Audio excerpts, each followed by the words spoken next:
Hi guys, Player7 here. Today I'm going to be bringing you a green Majin Buu set 14 deck. This deck's been a lot of fun. Quite a few people are testing it out recently. Some people have been trying green blue, mono green. I'm going to be trying out a build using the new promo Buu. So first off, we'll go over the leader. For those of you that don't know, when he attacks, you place one card from your life under him and he draws two.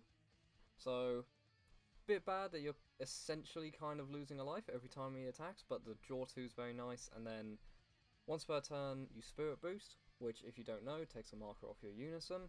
Spirit Boost isn't a very widely used mechanic because it's kind of bad, but this is one of the decks that uses it the best. So Spirit Boost 1, place up to one battle card with an energy cost of 4 or less in the opponent's drop area under this card, and then this card gains one of those cards' keyword skills for the turn. So you can gain things like double strike, crit, maybe dual attack, things like that. And then when your life's 4 or less, just flip over. And on the front side, when he attacks, just draw 1. He has an activate main for the Spirit Boost 1 to eat a 4 cost or less, but this time it can be from the battle area as well. So decent spot removal on the leader is always great. It's one of the big appeals of this deck, is just being able to have removal. As long as you have the Unison in play, just always be able to remove something. And then the other activate main is place 2 cards under this card in its owner's drop area. This card gains 5k power until the start of the next main phase. Not very relevant. It's just in the meta right now, not most relevant. If we ever get into a state where maybe there's a load of weenie rushes that are just swinging at you for 15s over and over, they will be better, but being the leader isn't too bad. So getting into the main deck, we have a 3-3 split on the 1-drops.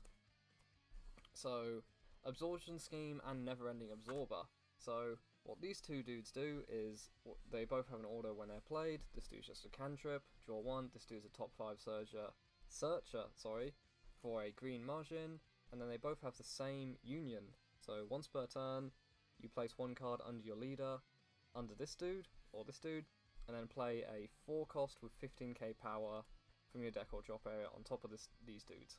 So really good, just turn 1, especially if you're going second, you can just swing, place a card under, play one of these dudes, get a draw, get a search, keep swinging.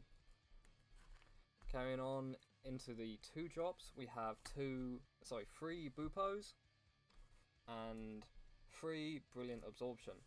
Now, most people are cutting Brilliant Absorption. I'm still trying it out because it's very unexpected and it allows you to just get back into the game really easily. So what he does is Spirit Boost 1, when one of your green Buu cards is removed from the battle area by a skill, you play this dude from the hand, and he has the exact same union that the other dudes do, so you can just play this if one of your guys gets outed, and go back into the chain. And then Bupo, if you probably should know what this guy does at this point. Bupo is just a really solid card. Negate the attack by pitching 1, and then he has the same condition as Topo, where they can't attack for the turn unless they pitch 2. But it's even better in this deck, because A, it's searchable, and B, it has the same unit absorb the other does, so it can negate the attack and let you continue up your chain. Definitely one of the MVPs of the deck. Only running 3 because he is searchable, and you don't really need 4, like, the game shouldn't go on long enough that you'd be using all 4 copies. Then we get into the main 4-drop, we have Mighty Absorption. 4-drop 15k, permanent. If he'd be removed, you can remove a token instead. And when he's played, we can add a 1-cost Unison, a Unison with 1k power from deck to the hand, and discard 1. We're not actually running that Unison. We'll be showing you the different Unison I've been trying out. And then activate main, limit 1, Spirit Boost 1, just play a token. Really good, just 15k, can stick around on the board, hard for the opponent to deal with. Then we get into the other boss monster, which is the Ultimate Despair. So permanent is the exact same as this. If you be removed, remove a token. And auto, when it's played from the hand, play a token, then choose up to one of the opponent's battle cards and place it under this card. So really good, just plays a token, and the tokens are the tokens are all 15k, so they can keep swinging, nice aggro. And a spot removal, and he plays himself for 2 energy by like trashing something that's underneath one of your absorbed Buus, so he's very easy to get out. Really solid boss monster. And one of the 5-drop, this guy has become more accessible since the new promo that's come out. He wasn't always that great. You can pay him on turn 4 now rather than turn 5, but you can still just hardcast him on turn 5. He can be really worth it. So he's Deflect Revenge. Whilst he's in rest mode, the opponent can't attack the leader unless they pitch to each time.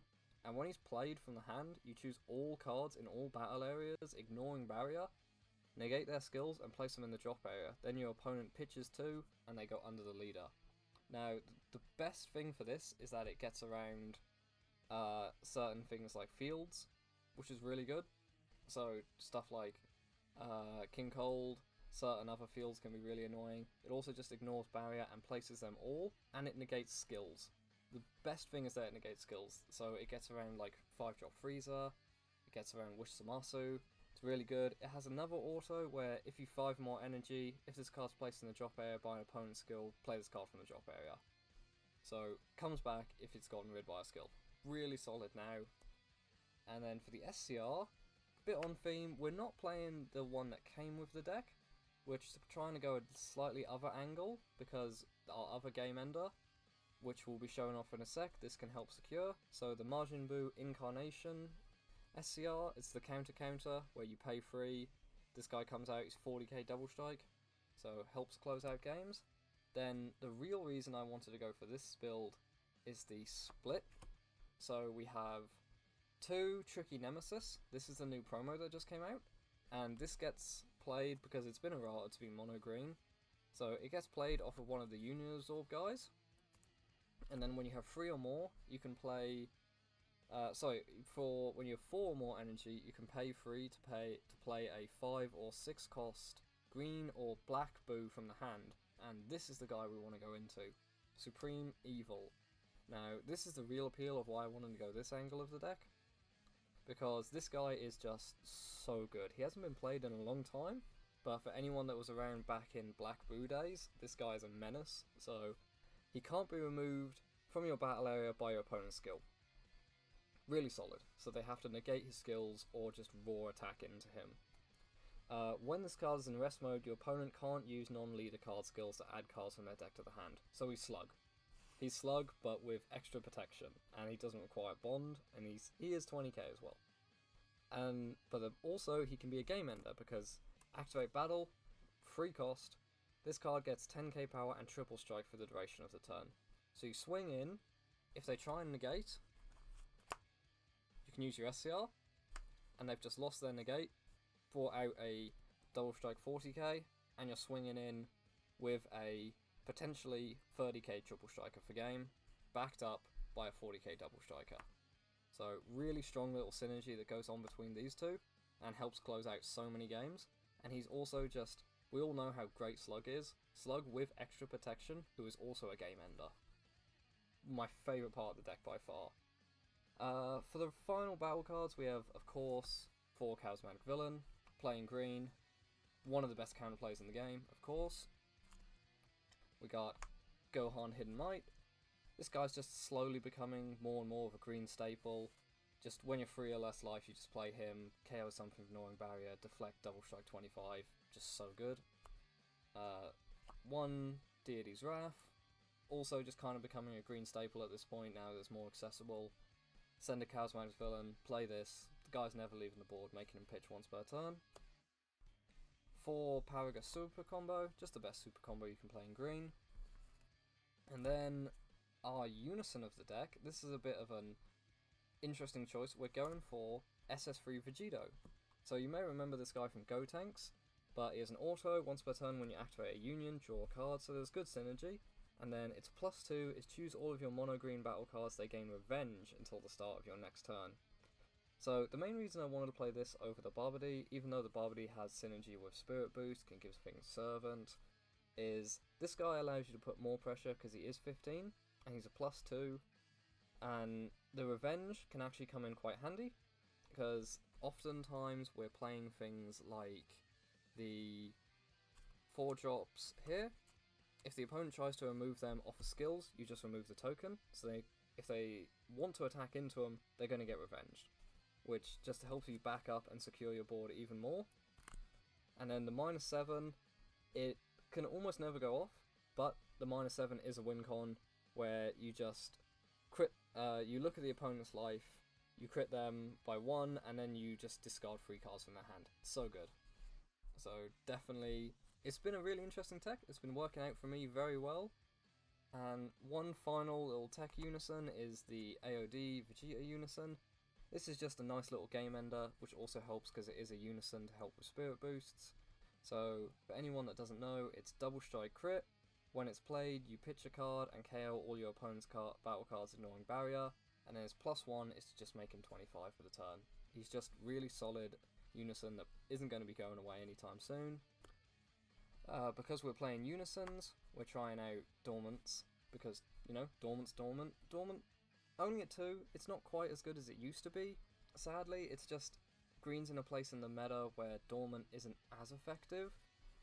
But, you know, it's dormant. You gotta be playing it at green. I'm currently trying out 1 Wicked Mimicry.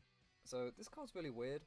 So it negates the attack, and then you can Spirit Boost X, and if you do, you play a Majin token in rest mode.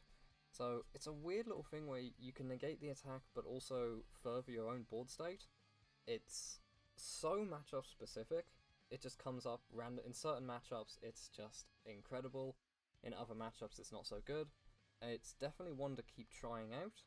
I'm gonna see, maybe putting it up, originally I was playing at 3, it was a bit too clunky, then I dropped it down to 1, and I'll probably be trying it out at 2 as well. We'll see how it goes.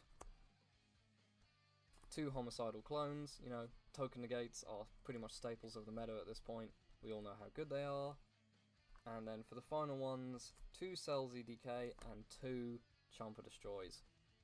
One of the great things about this deck is it's very cheap on its own turn, because often you can just be unioning, just unions pretty much free, you just pay the 1 for the 1 drop, or maybe had a 2 drop left over from a Bupo, so it often leaves a lot of energy open, and these are just brilliant ways. If you're not using a negate, or we are using negates that can come out for free, these are just great little 1 drops that can be either defensive or, as you know, with the realm extras, just really good on the offensive swing that can make the opponent pitch a card. So I hope you guys enjoy. I'm definitely not done trying out this deck. It's a lot of fun. I'd highly recommend you guys play it, have some fun with it, and I hope you enjoyed.